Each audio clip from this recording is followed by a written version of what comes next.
നമുക്കറിയാം, ഇപ്പോൾ കേരളത്തിൽ ചൂട് കൂടിയതോടെ പാമ്പുകളുടെ ശല്യവും വർദ്ധിച്ചിരിക്കുകയാണ്. അപ്പോൾ ദിവസവും ന്യൂസുകളിൽ എന്താ പറയുക, ഒരു പാമ്പ് കടിയേറ്റ മരണമോ അല്ലെങ്കിൽ പാമ്പ് കടിയേറ്റ വാർത്തകളോ ഇല്ലാതെ ഒരു ദിവസം പോലും ഇല്ല. അപ്പോൾ പലരും പൂച്ചകളെയാണ് ഇതിനൊരു എന്താ പറയുക പരിഹാരം എന്നുള്ള രീതിയിൽ പറയുന്നത്. കാരണം പൂച്ചകളെ വളർത്തിക്കഴിഞ്ഞാൽ പാമ്പിനെ കടിച്ചു കൊന്നോളും എന്നുള്ള രീതിയിൽ പൂച്ച സാറിന് ഭയങ്കര ഒരു ഹൈപ്പ് കൊടുത്തിരിക്കുകയാണ് ഈ ഒരു സമയത്ത്.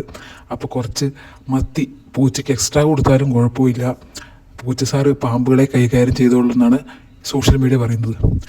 പക്ഷേ പൂച്ചകളെ വളർത്തിയവർക്കറിയാൻ പറ്റും, പൂച്ചകളുടെ ഒരു സ്വഭാവം, ചില പൂച്ചകൾ ഒരു സ്വഭാവം എന്ന് വെച്ച് കഴിഞ്ഞാൽ എന്തിനെ കടിച്ചു കൊന്നാലും അത് വീടിനകത്തേക്ക് കൊണ്ടുപോയിടും.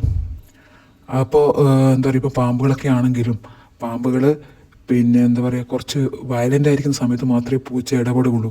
ഇപ്പോൾ കുറച്ച് എന്താ പറയുക അനങ്ങാതെ കിടക്കുകയാണെങ്കിൽ പൂച്ച അതിനെ മൈൻഡ് ചെയ്യില്ല. ഒറ്റയടിക്ക് കൊല്ലുന്ന ഒരു സ്വഭാവമല്ല പൂച്ചക്കുള്ളത്. പിന്നെ എന്താണെങ്കിലും പാമ്പാണെങ്കിലും അതിൻ്റെ ഇരയെ പെട്ടെന്നങ്ങ് അടിച്ച് കൊല്ലില്ല. ഇങ്ങനെ കളിപ്പിച്ച് എലിയാണെങ്കിൽ നമ്മൾ കാണാറില്ലേ, കളിപ്പിച്ച് അങ്ങനെ ലാസ്റ്റേ കൊല്ലുള്ളൂ. അപ്പോൾ അതുപോലെ പാമ്പിനെ ആണെങ്കിലും അടിച്ചടിച്ച് ലാസ്റ്റ് ചിലപ്പം പാതി ജീവനുള്ള പാമ്പിനെ ആയിരിക്കും ബെഡ്റൂമിലും മറ്റും കൊണ്ടുപോയിടുക. അപ്പോൾ പൂച്ചകളെ ശരിക്കും ശ്രദ്ധിച്ചില്ലെങ്കിൽ പൂച്ച തന്നെ തിരിച്ചും പണി തരാനുള്ള ചാൻസ് കൂടുതലാണ്. അതുകൊണ്ട് പൂച്ചകളെ പ്രത്യേകം ശ്രദ്ധിക്കുക, പാമ്പിനെ എടുത്ത് വരുന്നതും മറ്റും.